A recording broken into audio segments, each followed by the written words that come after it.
ever before. If you think of the World Trade Center, the bombing on 9/11, 2001, we had 7 shots of that on CNN within 45 minutes of the strike on the second tower. Only 2 of those were taken by professional journalists. The rest were all taken by people with the technology who happened to be passing by. So that means that the media now are discovering things much faster than we can.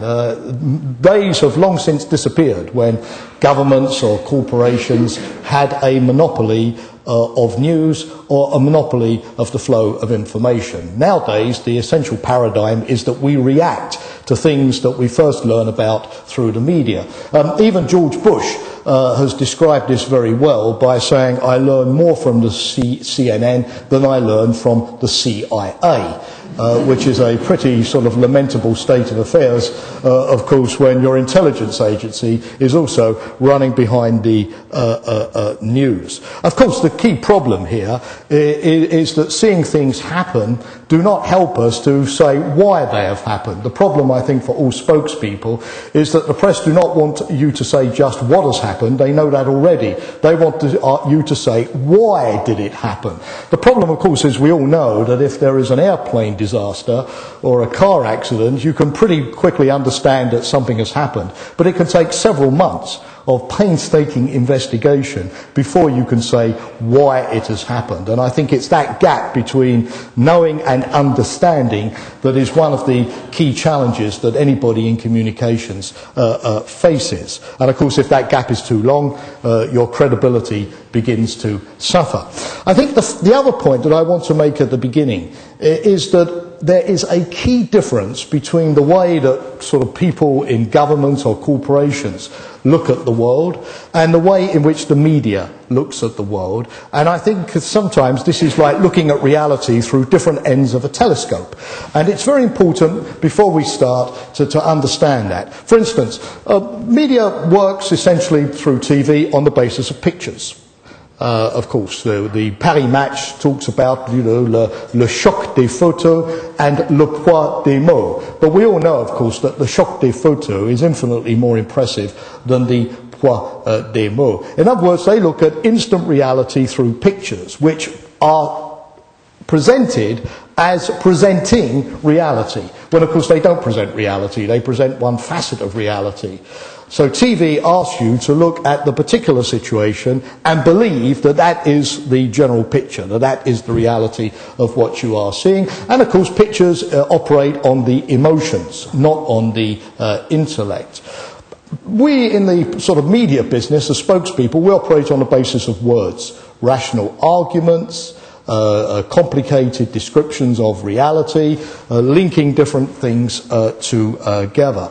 And of course there's no doubt whatever that in terms of impact our words have less impact than their pictures. In fact, one of the key challenges for all of us today is to generate pictures to show our reality. For example, in Afghanistan at the moment, we have in NATO the problem that every day there are lots and lots of pictures of fighting in the south of Afghanistan, which makes it look as if NATO is in trouble, on the back foot, not winning the war. So one of the things that we've had to do is to actually set up our own video camera teams who go out to Afghanistan to actually generate pictures of reconstruction, roads, refugees returning, the other side of the story, because we simply have learned that we cannot fight pictures with words. We're always running behind the curve. We have to fight pictures with pictures. Secondly, the media focus, of course, on immediate judgments. If it's bad today, it will be bad tomorrow. It's an extrapolation from the present. We tend to focus on the long term. I know it's bad today, but it will be better tomorrow. If you look at the long term, we have a strategy. It's going to take time to work, but it will show fruits. Come back in 1 month's time, and it will be different. The third difference, of course, is that we are addicted to good news. Yes, let's be honest, we always want to present the positive side of the story. This is the spin. The media, of course, tend to pay more attention to the bad news, with the result that our good news tends to neutralise their bad news, and their bad news tends to neutralise our good news. The next problem is that, of course, we have a responsibility to correct. We cannot present a false image unless we lose our credibility without at some stage apologising or correcting. Media, on the other hand, doesn't have, to the same extent, this duty to rectify a mistake. There's always another day, there's always another news cycle. It's enough for the media to say that they had good assumptions for believing that something is right, based on speculation. For example, that somebody is pregnant based on speculation that person happens to be pregnant. They don't need absolute proof of reality before feeling justified in publishing a story. There just has to be sufficient indications that it may or may not be correct. On the other hand, if you're a professional spokesman, of course, you have an absolute duty of objectivity or accuracy. And you cannot say anything before you have proven to yourself that it is objectively true.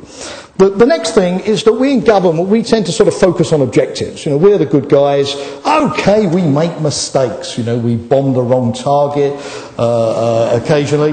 Yes, you know, we do. But, you know, trust us because our objectives are pure. Our long-term objectives are pure. We have right on our side. We are the morally superior force, and therefore, you know, don't judge us by the mistakes of today. Look at our objectives, look at our motives, take the big picture.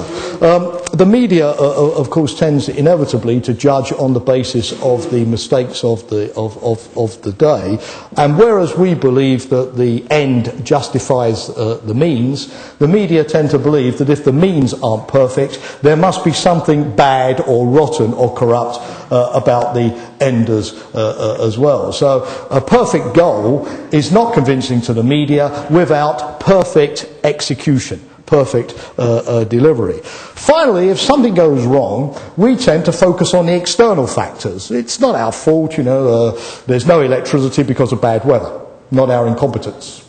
Whereas, of course, the media tend to focus on us. If there's something going wrong, it's because we have made mistakes. They're not very tolerant of sort of objective external factors. Why? Well, mainly because it's easy for them to interview us, to get our explanation, to see us as responsible, and to criticise what we are doing. So those are just some elements where I think often we sort of approach each other from opposite ends of the football pitch, and we have to understand this. The next thing is to also understand that spin works on both sides. We, of course, indulge, it has